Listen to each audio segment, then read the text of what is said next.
Hi, I'm Joe Dante. We're going to look at the trailer for the last of Roger Corman's Edgar Allan Poe adaptations for American International Pictures in the early 60s.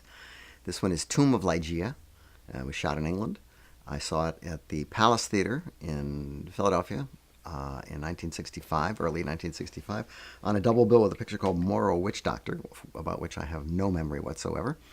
But this was a pretty darn good movie, I thought, and AIP continued to make Poe pictures after Corman left for more contemporary pastures, but they just didn't quite have the same elan. Vincent Price in a part intended for Richard Chamberlain?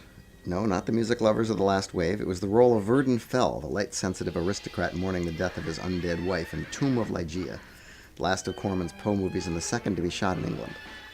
Future Chinatown writer Robert Towne, who had started his career writing Last Woman on Earth for Roger, as well as acting in both that and The Creature from the Haunted Sea under the name Edward Wayne, wrote his pseudo-Jane Austen screenplay intending to veer away from the middle-aged Gothic protagonists of the previous entries in favor of a younger, more contemporary demographic, for which the popular TV star Chamberlain would have been ideal. But AIP heads Nicholson and Arkoff could see no reason not to stick with the tried and true, so Vincent Price was reinstalled in the romantic lead, despite being a decade or two older than the character as written.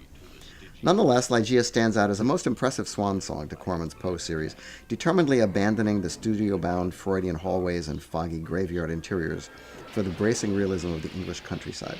Seeing you and seeing her. Yet when you thought I was Ligeia, you tried to attack me. You must trust me. Give over your will to mine. No harm will come to you. Give over your will to mine. Elizabeth Shepard nails what must be the best realized female character in the Poe series, drawn to the enigmatic Price enough to marry him, but appalled by his dark secrets, including a shrine to his dead wife, also played by Shepard. She had the distinction of being the first actress to play Emma Peel in The Avengers. But after 2 episodes shot right after Ligeia, she was determined not to be what the producers were looking for, and the role was reshot with Diana Rigg, who went on to become one of the icons of the 1960s. This is one of the most elegant of the Poe series, with gliding camera work by Hammer veteran Arthur Grant, some terrific second unit by Francis Coppola, and fabulous location work at Castle Akery Priory in Norfolk, which dates back to 1089. It all ends in the expected conflagration. Boy, those stone castles really can burn. But along the way, there's some subtlety and a lot of atmosphere. Looking back, it's hard to believe young audiences were drawn to period pictures with characters in waistcoats and bustles, but it was a different era, wasn't it? I love all the Poe pictures, but this really is one of the best.